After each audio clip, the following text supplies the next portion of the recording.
Hello mga master, alam niyo ba na may batang naging hari? Oo, tama ang narinig niyo. Siya lang naman ang batang naging hari ng New Bilibid. Siya si Marshall Perez Ama, o mas kilala sa alias na Baby Ama. Siya ang pinakabatang naging hari ng Zelda ng New Bilibid. Pero bakit nga ba siya naging hari?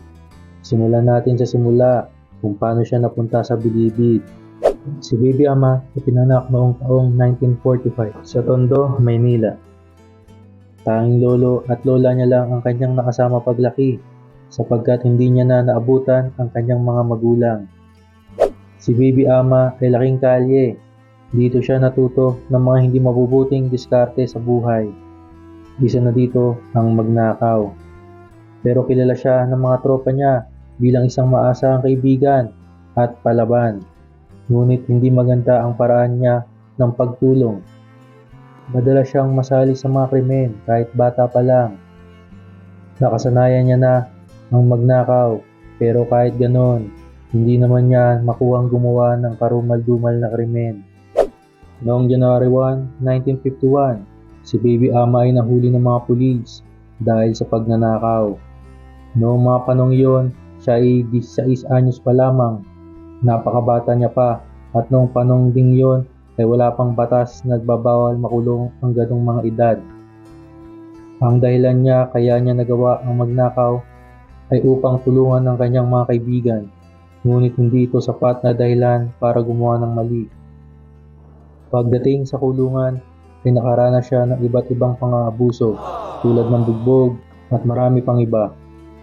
At yung mga gumagawa sa kanya ng mga pang-aabuso ay kanyang binalikan nang hindi niya na matiis pa ang mga ito. Kaya naman matapos ang pangyayari, inilipat na siya sa Bilibid Prison sa Muntinlupa. Dito sa Bilibid ay nakilala siya sa alias na Baby Ama dahil na rin siya ang pinakabatang nakulong sa New Bilibid Prison sa Muntinlupa.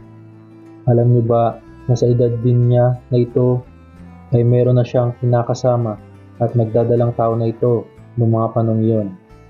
Palagi siya dinadalaw ng kanyang kinakasama sa bilangguan, pero isang araw nang bumusita ang kanyang kinakasama at nung pauwi na ito ay may isang gwardyang sumusunod dito.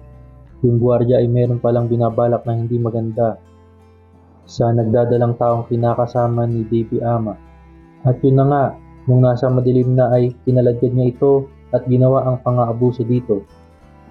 Ang pangyayaring ito ay nagbigay ng trauma sa kanyang kinakasama dahil na rin sa kanilang pinagdaanan bago nangyari pa ang mga bagay na ito.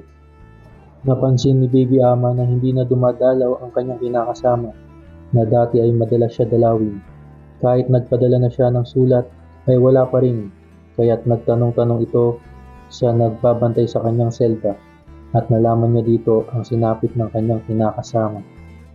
At dahil sa pangyayaring ito ay parang nagbago si Baby Ama. Siya ay mas kinakatakutan sa loob ng piitan. Nakuha niya ang respeto ng kanyang mga kasama, kaya gumawa siya ng kanyang grupo sa loob ng Bilibid.